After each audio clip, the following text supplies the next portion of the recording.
नमस्कार।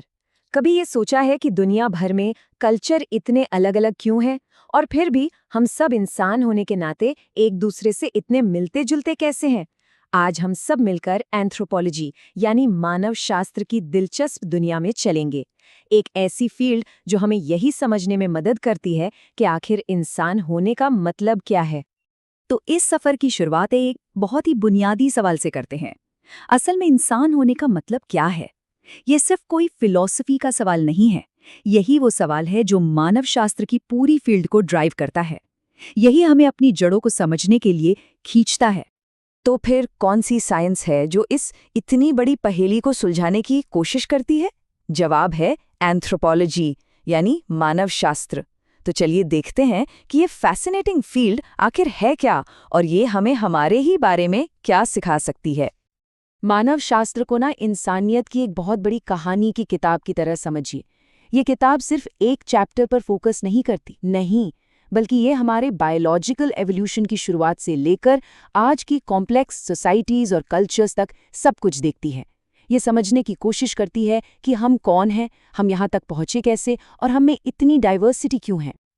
अब देखिए, इंसानियत ये तो बहुत ही बड़ा सब्जेक्ट है। तो फिर एंथ्रोपोलॉजिस्ट इसे समझते कैसे हैं? वो इसे 4 मेन हिस्सों में बांटते हैं और हर हिस्सा इंसान होने के एक्सपीरियंस के एक अलग पहलू पर रोशनी डालता है। इसी तरीके को 4 फील्ड अप्रोच कहा जाता है।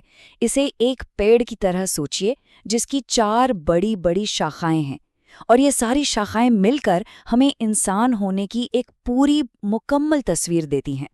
हम देखेंगे कि ये शाखाएं हमारे कल्चर, बायोलॉजी, इतिहास और भाषा को कैसे कवर करती हैं। तो पहली शाखा है सोशियो कल्चरल एंथ्रोपोलॉजी। ये इस बात पर ध्यान देती है कि हम सब एक साथ कैसे रहते हैं।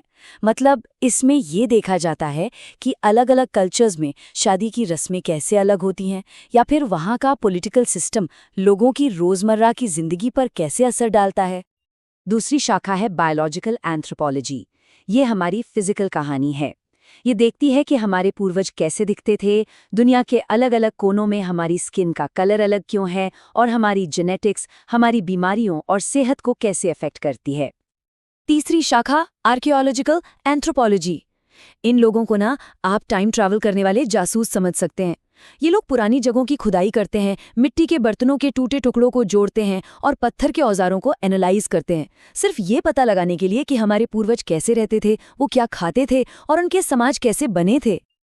और चौथी शाखा है लिंग्विस्टिक एंथ्रोपोलॉजी। ये हमारी सबसे यूनिक ह्यूमन एबिलिटीज में से एक पर फोकस करती है और वो है भाषा। और ये सिर्फ शब्दों या ग्रामर के बारे में नहीं है। क्या आप जानते हैं कि कुछ भाषाओं में समय या टाइम के लिए अलग अलग शब्द ही नहीं होते? सोचिए ये चीज उनकी दुनिया को देखने के नजरिए को कैसे बदलती होगी। लिंग्विस्टिक एंथ्रोपोलॉजी ऐसे ही सवालों को एक्सप्लोर करती है। तो हमारे पास ये 4 अलग अलग फील्ड्स हैं, कल्चर, बायोलॉजी, आर्कियोलॉजी और भाषा। लेकिन वो क्या चीज़ है जो इन सबको एक साथ जोड़ती है? वो है एक बहुत ही ज़रूरी आइडिया जिसे समग्र दृष्टिकोण या होलिस्टिक अप्रोच कहते हैं। होलिज्म का मतलब है पूरी तस्वीर को देखना, न कि सिर्फ एक छोटे से टुकड़े को। जैसा कि क्लार्क ने कहा है, ये हर एंगल से स्थानीय लोगों की दुनिया को लेकर जो सोच है उसे सुनने और समझने की बात करता है। मतलब एक एंथ्रोपोलॉजिस्ट सिर्फ इकोनॉमी या सिर्फ धर्म की स्टडी नहीं करेगा, वो ये देखेगा कि समाज के ये सारे अलग अलग पहलू एक दूसरे से कैसे जुड़े हैं।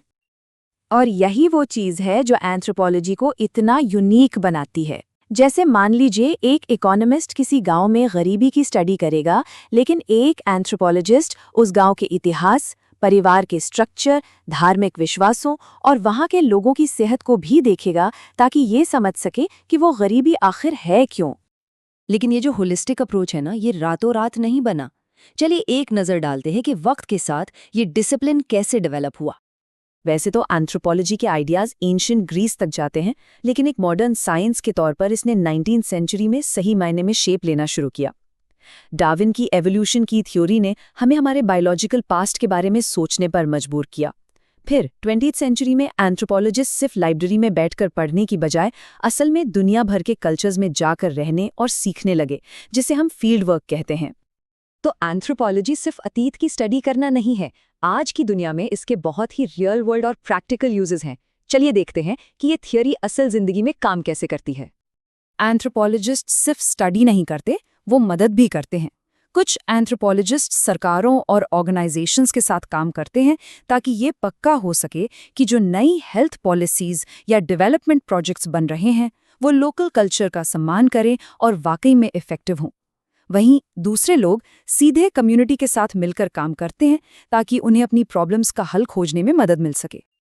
तो अगली बार जब climate change, global health crisis या सोशल इनइक्वालिटी जैसे किसी बड़े ग्लोबल चैलेंज के बारे में सुने तो एक पल के लिए रुककर सोचिएगा कि क्या होगा अगर हम सिर्फ इकोनॉमिक या पॉलिटिकल सॉल्यूशंस देखने की बजाय एक एंथ्रोपोलॉजिकल नजरिया अपनाएं।